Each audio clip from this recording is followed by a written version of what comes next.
Wake Up Call, Baldor, May 26, 2017. By Nancy Tate. Website, treeofthegoldenlight.com. Today's wake-up call was a surprise to me, and as Baldor said at the end of this message, that is why I am here this day, and why this one, a couple days ago, thought of bringing the information to you all in the coming communications she brings forward. I feel this is another example of how it is good to pay attention to some things that come to you. In the next several days I will be sending out excerpts from the chapters of the messages I received from Baldor over the years.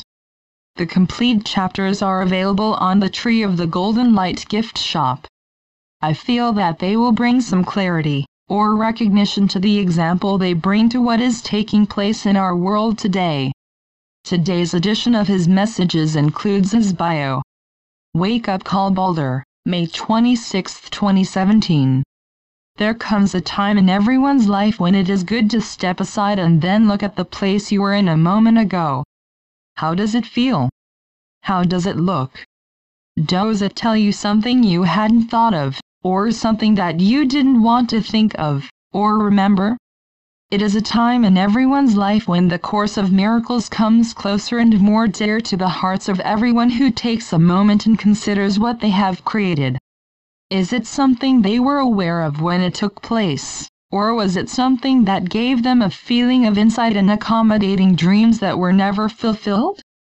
It is a time for fulfilling any of the dreams that have been with you in any circumstance and any surrounding events that took place but not as they were meant to be, or seemed that way. It is time now for a new idea to come, and then be acted upon in a way that represents the ability that you have to create in the moment what that idea was there for. It may have been something that was meant to show you what you thought was a good idea, but that turned out not to be what you hoped it would be for you. It could have been something that brought the opposite of what you thought it would bring, or something that you didn't realize you actually wanted on an inner level and hadn't asked for in the usual way.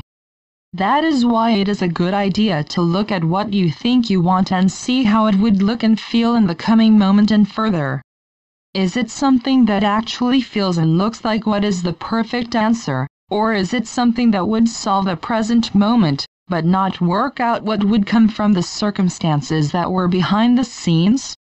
This is a time when the only circumstances that are the best are the ones that feel good for the moment and that bring a shining example of how it would work out in your inner vision. It is a time for you all to go to the extremes in your thoughts and ask yourselves if the result of that extreme is what is the best for you. Is it the answer for the over scheme of things, or is it the way to progress through the insight you have for what it really means and the progress it will bring about?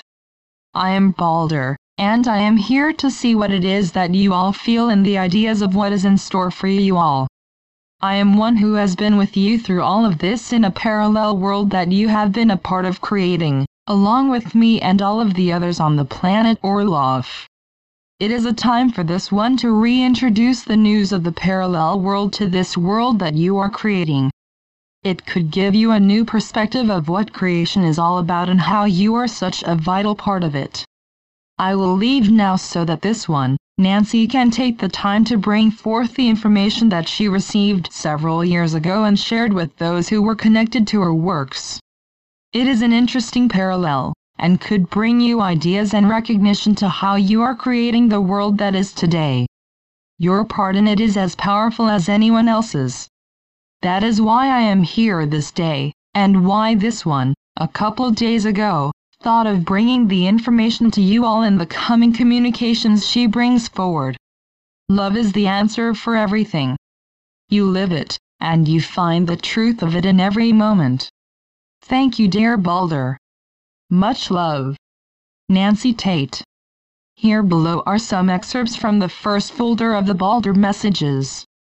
From the Baldor bio. Hello, I am Baldor, and I have experienced several of my last embodiments on the planet Orlov, a planet that exists on the periphery of your universe. I am an aspect of this one, Nancy, who brings these messages to you.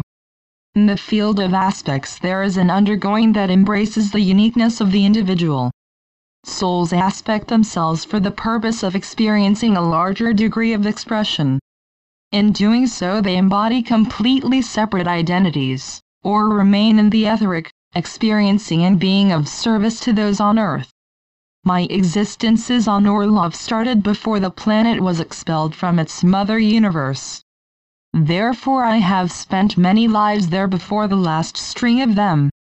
I have learned much about the process of being able to be self-sustaining because of the precarious position we on Orlov found ourselves in after the propulsion from Baldor. May 29, 2002. There was a time before we were expelled from our universe that we expressed our resentments and outrage against the control we felt necessary for the way of life we were attempting to establish. We were so deeply entrenched in the negative energy that we couldn't see the light that stood just out of sight. Our vision only reached to the battlefield, and no further. Your Confederation has been working with you through what they in their wisdom know, and what we have shared with them to assist you to avoid the fate we have experienced. We ask that you pay them heed when they show themselves to you collectively. From Baldor, August 1, 2002. Sports as you know them are non-existent here. Our sports are enjoyed as a means to improve our lot in life. Oh, we derive great pleasure from the games. We pat each other on the backs with the comradeship that rings in everyone's hearts. With that last word, Lord Galactic left the field and disappeared into the crowd. He was never seen again, but his beingness was represented in every heart in every person on the planet. A miracle happened that day. A vision was realized. From Baldor, August 23, 2002. This journey I take is into the momentum of the planetary movement called residual extreme collapse. This is a degree of solitary combustion within the travels of interstellar energies. To make it clearer, I will rely on the vocabulary of this one. One of the measures we took was to reuse the handguns that were fired with rays of flame into instruments that were used to cauterize wounds. The flames were of a property that was derived from our sun, and concentrated to a point that all the destructive elements were extracted in a way that left only the rejuvenation properties of the flame. It was a cool light that immediately restored the area of the wound to its original state. From Wake Up Call Baldor, April 16, 2003. The story begins with a testimony to the validity of the beings that have started this huge endeavor. It states that there was once a race of people who came to Earth and populated it by genetically altering their original state. It tells of the other race that came and did the altering, in order for them to have a peoples to order around and manipulate to their end. This is the way of the light and dark of the spectrum. This is the way of the totality when it becomes unbalanced. When the darkness of a person takes over the light, and the fear sets in, there is a weakness of the innate knowing and strength that the light provides. Click here to go and read or and download the first folder of Baldor messages.